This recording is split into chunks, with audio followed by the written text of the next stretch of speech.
ഇനി പോകുന്നത് കോഴിക്കോട്ടേക്കാണ്. അവിടെ ബേപ്പൂരിന് സമീപം ചാലിയത്ത് കല്ലുമ്മക്കായ മോഷണം പതിവാകുന്നു. കടുക്ക ബസാർ കപ്പലങ്ങാടി ഇല്ലിക്കൽ സീ ഫുഡ്സിലാണ് ഏറ്റവും പുതിയതായി മോഷണം നടന്നത്. ലക്ഷക്കണക്കിന് രൂപയുടെ നഷ്ടമാണ് സംഭവിച്ചത്. മോഷ്ടാവിന്റെ CCTV ദൃശ്യങ്ങൾ പുറത്തു വന്നിട്ടുണ്ട്. ഈ വാർത്തയുടെ വിവരങ്ങളുമായി അനഘ ഹർഷനാണ് ചേരുന്നത്. അനഘ, അവിടെ സ്ഥിരമായി കല്ലുമ്മക്കായ മോഷണം പോകുന്നുണ്ടോ? മലബാർ ഏരിയയിലൊക്കെ വളരെ സുലഭമായി കിട്ടുന്ന ഒരു വസ്തുവാണിത്. അത്യാവശ്യം വില മതിക്കുന്നതാണെന്ന് മനസ്സിലാക്കാൻ കഴിയുന്നു.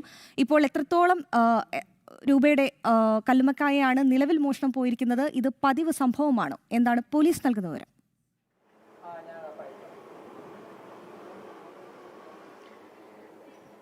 ആതിര, കോഴിക്കോട് ബേപ്പൂരിൽ ചാലിയത്താണ് ഈ കല്ലുമ്മക്കായ മോഷണം പോയിരിക്കുന്നത്.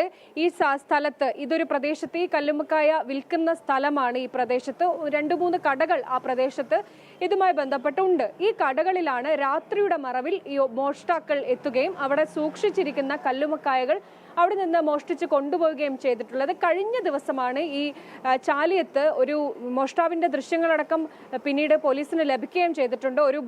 ഒരു സ്കൂട്ടിയിൽ ഈ മോഷ്ടാവ് ഈ സംഭവ സ്ഥലത്തേക്ക് എത്തുന്നു. അവിടെ നിന്ന് ചാക്കിൽ ഉണ്ടായിരുന്ന കല്ലുമ്മക്കായ മോഷ്ടിച്ച് ബൈക്കിൽ ആ സ്കൂട്ടിയിൽ കയറ്റി അവിടെ നിന്ന് പോകുന്ന CCTV ദൃശ്യമാണ് പുറത്തു വന്നിരിക്കുന്നത്. ഈ കേസിൽ ഇപ്പോൾ അവിടെയുള്ള കട ഉടമകൾ പരാതി നൽകിയതിന്റെ അടിസ്ഥാനത്തിൽ ബേപ്പൂർ പോലീസ് കേസെടുത്തിട്ടുണ്ട്.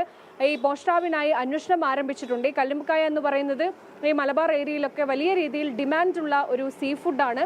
ഇതിന് കിലോയ്ക്ക് 300 രൂപ വരെ വിലയുണ്ട് എന്നുള്ളതാണ്. അങ്ങനെ ലക്ഷങ്ങളുടെ നഷ്ടം ഈ വ്യാപാരികൾക്ക് ഉണ്ടായിട്ടുണ്ട് എന്നാണ് പറയുന്നത്. എന്തായാലും ഈ കല്ലുമ്മക്കായ മോഷ്ടാവിനായിട്ടുള്ള അന്വേഷണം പോലീസ് ആരംഭിച്ചിട്ടുണ്ട്.